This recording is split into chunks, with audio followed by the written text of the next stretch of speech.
going back to what you talked about early on about labels and the effects of labels. And as a psychiatrist, part of what we do in medicine in general is put labels on people. You have diabetes, you have high blood pressure, you have major depression, etc. But when we think about these labels, when we think about stigma associated with some of the psychiatric labels, could we talk a little bit more about that?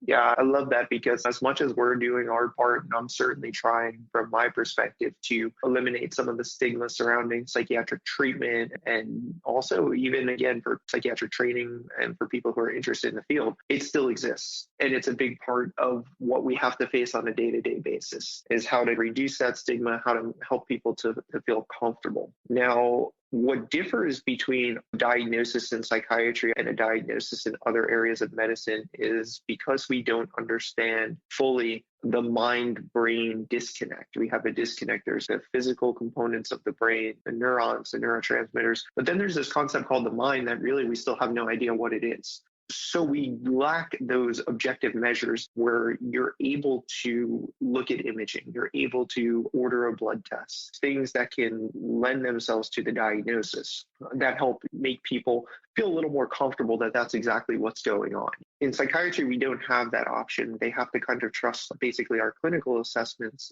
based on what ultimately amounts to a cluster of symptoms. And then when you apply these psychiatric services to your colleagues in medicine, your peers, and the stigma associated with that in medicine, how that label could affect credentialing.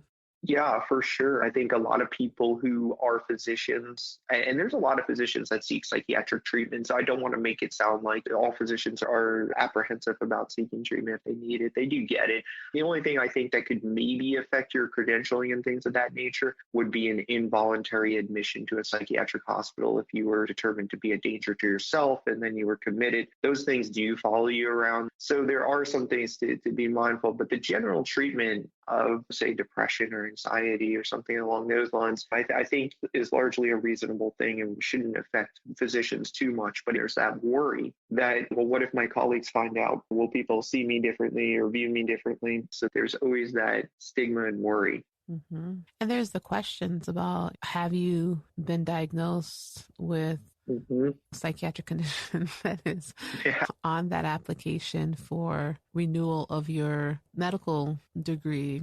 Yeah, that's a problem. I personally view this as no different. I would view depression as no different than diabetes. It's a disorder, it's a dysfunction that we believe it should be treated no differently than any other medical condition. But unfortunately, you're right, there's still this idea that's not the same. And that's what we need to work to change and still need to work on. Personally, I also think it's honestly none of their business what you're being treated for, just like we do with like HIPAA. It's your own personal medical data, and whether or not you choose to disclose those things should really be up to you. I agree. It's none of their business. For us, by us, and just for us, this is Hope for Med.